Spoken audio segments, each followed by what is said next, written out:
Hello friends, flavour स्ट्रेचरमध्ये आपलं सर्वांचं अगदी मनापासून स्वागत. आज मी तुम्हाला आमच्याकडे केळफुलाची भाजी कशी करतात ते दाखवणार आहे. ही एक वेगळ्या पद्धतीची, वेगळ्या चवीची, भरपूर फायबर असणारी आणि अगदी कमी कॅलरीज असणारी अशी भाजी आहे. ही भाजी आदल्या दिवशीच साफ करून ठेवावी लागते. यामध्ये काळपट झालेली आणि ओपन झालेली ही जी फुलं आहेत ती पहिल्यांदा काढून टाकली जातात. जी पानं लालसर काळपट रंगाची आहेत तीसुद्धा काढून टाकायची असतात. पानांच्या आतमध्ये असणारी जी फुलं आहेत, जी आत्ता आपण ओपन करतो आहे, ती फुलं घ्यायची आहेत. या फुलामध्ये ओपन केल्यानंतर एक कडक असा पांढरा दांडा दिसतो, जो स्त्री केसराचा भाग आहे तो आपण काढून टाकायचा आहे आणि त्याच्यासोबतच एक छोटंसं पाकळीसारखा भाग आहे खालच्या बाजूला, तोही काढून टाकायचा आहे. या ठिकाणी तुम्हाला लक्षात येत असेल मला कुठला पार्ट दाखवायचा आहे ते. आणि जेव्हा आपण हात लावतो त्यावेळीसुद्धा इतर फुलाच्या मानाने या पार्टचा फीलसुद्धा थोडासा कडक असा जाणवतो. कडक म्हणजे एखाद्या प्लास्टिकच्या बारीक काठीसारखा हा भाग जाणवतो. तर हा भाग काढून टाकायचा आहे, कारण हे दांडे शिजत नाहीत आणि ते खाताना चांगले नाहीत लागत. तर ही साफसफाईची पूर्ण प्रोसेस आहे ती आदल्या दिवशी करायची आहे. प्रत्येक फुलातला हा नको असणारा भाग काढून टाकायचा आहे आणि बाकीचं फूल आपण भाजीसाठी वापरणार आहोत. सर्वात महत्त्वाची सूचना म्हणजे हे काम करत असताना हाताला थोडंसं तेल लावायचं आहे, कारण आपले हात या भाजीला सतत टच करण्यामुळे काळे पडतात आणि हातावरतीसुद्धा एक प्रकारचा असा लेअर तयार होतो आणि जेव्हा आपण तेल लावलेलं असतं तेव्हा धुतल्यानंतर हे सगळं लगेच निघून जातं. अशा प्रकारे सर्व फुलं जी आहेत ती अशी काढून घेतलेली आहेत आणि आतमध्ये जेव्हा अगदी पिवळा किंवा पांढरट असा भाग दिसायला लागतो पानांचा, तो आपण अखंड चिरून घेणार आहोत. अगदी कोवळ्या फुलामध्ये स्त्री केसराची वगैरे काही वाढ झालेली नसते, त्यामुळे हा पार्ट डायरेक्टली घेतला तरी चालतो. ही भाजी मात्र अगदी बारीक व्यवस्थित चिरून घ्यायची आहे. तुम्ही आदळीवर किंवा वेळीवरती पण चिरली तरी चालेल किंवा सुरीने चिरली तरीही चालेल. हवेच्या संपर्कात आल्यानंतर भाजी लगेच काळी पडू लागते. अशा प्रकारे ही सर्व फुलं मगाशी सांगितल्याप्रमाणे साफ करून घेतली आहेत. नको असलेला पार्ट हा काढून टाकलेला आहे आणि बाकीची फुलं आपण भाजीत वापरणार आहोत.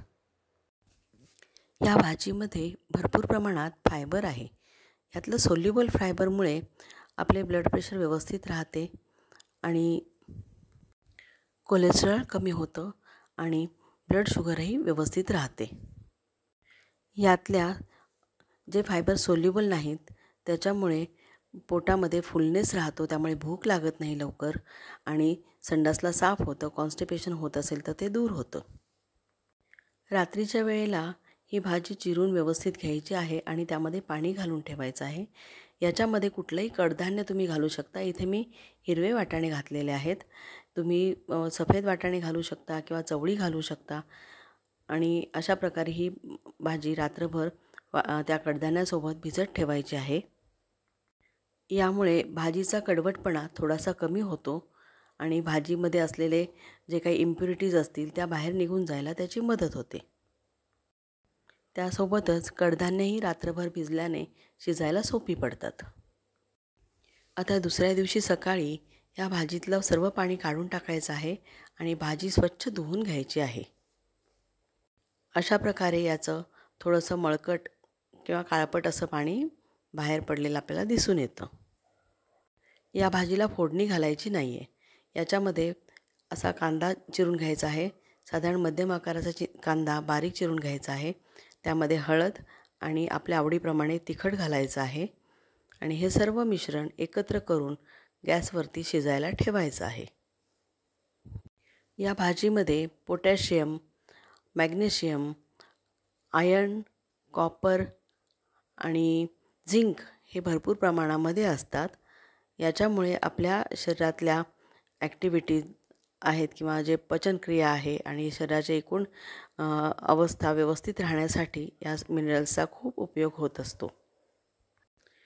या केळफुलांची पेस्टसुद्धा केळ्याच्या पेस्टसोबत एकत्र करून चेहऱ्यावरती नियमित लावली तर स्किन एजिंग कमी होते.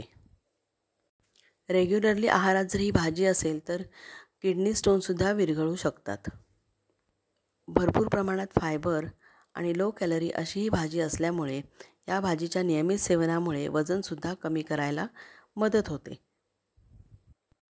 आता यामध्ये कांदा, हळद आणि मसाला असे घालून व्यवस्थित प्रमाणामध्ये पाणी घालून हे सर्व भाजी शिजायला ठेवलेली आहे. पाणी तुमच्या अंदाजाप्रमाणे, कडधान्याला शिजायला जितकं पाणी आवश्यक असेल त्या प्रमाणात याच्यामध्ये पाणी घालायचं आहे आणि भाजी झाकून ठेवून शिजू द्यायची आहे. भाजी शिजल्यानंतर याच्यामध्ये थोडी कोथिंबीर, ओलं खोबरं, मीठ आणि साखर असं घालायचं आहे. हे सर्व प्रमाण तुमच्या आवडीनुसार आणि चवीनुसार तुम्ही कमी जास्त करू शकता. केळफुलाच्या 100 ग्रॅम भाजीमध्ये फक्त 23 इतके कॅलरीज असतात आणि फॅट तर अगदी 0% आहे. या भाजीमध्ये अँटीऑक्सिडंटचं प्रमाण देखील भरपूर आहे, ज्याच्यामुळे आपण कॅन्सरपासून दूर राहतो आणि आपल्या शरीरामध्ये फ्री रॅडिकल्स जे फिरत असतात त्यांचं प्रमाणसुद्धा कमी होतं.